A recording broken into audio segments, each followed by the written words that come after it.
एक ऐसा अपराध जो न केवल दिल को दहला देने वाला था बल्कि समाज में रिश्तों की बर्बादी का एक भयानक उदाहरण भी पेश करता है।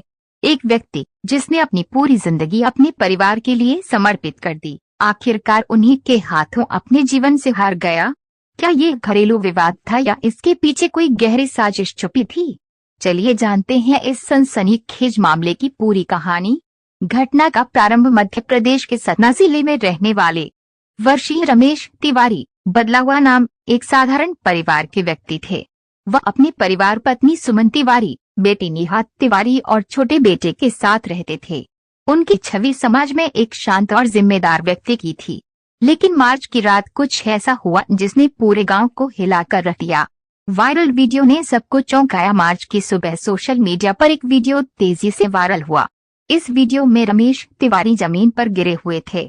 उनकी पत्नी उनके पैर पकड़कर उन्हें रोके हुए थी और उनकी बेटी डंडे से बुरी तरह पीट रही थी। पास में कुछ लोग खड़े होकर तमाशा देख रहे थे, लेकिन किसी ने उन्हें बचाने की कोशिश नहीं की। वीडियो में रमेश तिवारी की चीखें साफ सुनी जा सकती थीं, लेकिन उनकी पत्नी और बेटी पर इसका कोई असर नहीं था।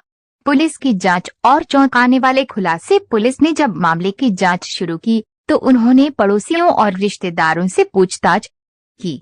इसके बाद जो सच्चाई सामने आई उसने सभी को चौंका दिया। घरेलू कलह या pre plan murder. Ramesh Tiwari के पड़ोसियों का कहना था कि पिछले कुछ महीनों से उनके घर में काफी झगड़े हो रहे थे। उनकी पत्नी और बेटी अक्सर उनसे पैसों को लेकर बहस करती थीं। बेटी का गुस्सा क्यों था? बेटी नेहा वर्ष का आरोप था कि उसके पिता ने उसकी शादी के लिए पैसा देने से इनकार कर दिया था। वह अब चाहती थी कि उसे दहेज के लिए बड़ी रकम मिले, लेकिन रमेश तिवारी इसके खिलाफ थे। इस वजह से बेटी अपने पिता से नफरत करने लगी थी। पत्नी की भूमिका। पत्नी सुमन ने अपने बयान में कहा कि उन्होंने रमेश को रोकने की कोशिश की थी, लेकिन बेटी का गुस्सा बेकाबू था। हालांकि पुलिस को शक था कि पत्नी भी इस साजिश में शामिल थी।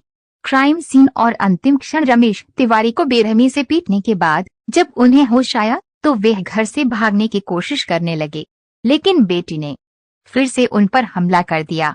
अंत में जब वे घर के एक कमरे में अकेले थे, उन्होंने फांसी लगाकर आत्महत्या कर ली। उनका अंतिम संदेश एक सुसाइड नोट था जिसमें लिखा था, मैंने अपनी पूरी जिंदगी इस परिवार के लिए दे दी, लेकिन बदले में मुझे सिर्फ दर्द और अपमान मिला। अब मैं नहीं सह सकता।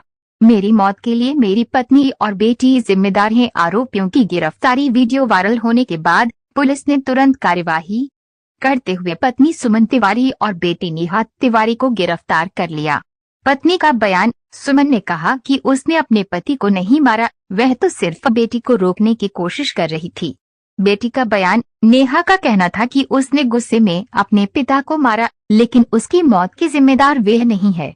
अदालत में सुनवाई और फैसला। कोर्ट ने सभी सबूतों और वीडियो फुटेज के आधार पर सुमन और नेहा को गैर इरादतन हत्या और घरेलू हिंसा के आरोप में साल की सजा सुनाई।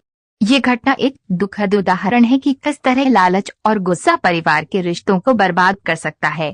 एक पिता जिसने अपनी बेटी के लिए सपने देखे थे, उसी बेटी के हाथों अपनी जिंदगी खो बैठा। अगर किसी परिवार में झगड़े और हिंसा हो रही हो तो समय रहते पुलिस या काउंसलिंग की मदद लेनी चाहिए, वरना इसका अंजाम ऐसा ही हो सकता है। ये रही पत्नी ने पांव पकड़े, बेटी ने डंडे से पीटा, पिता ने जान दे दी पर पूरी क्राइम स्टोरी। इसमें पूरी घटना, पुलिस जांच, कोर्ट केस और निष्कर्ष विस्तार से बताया गया है। अगर कोई एडिट चाहिए या कुछ जोड़ना हो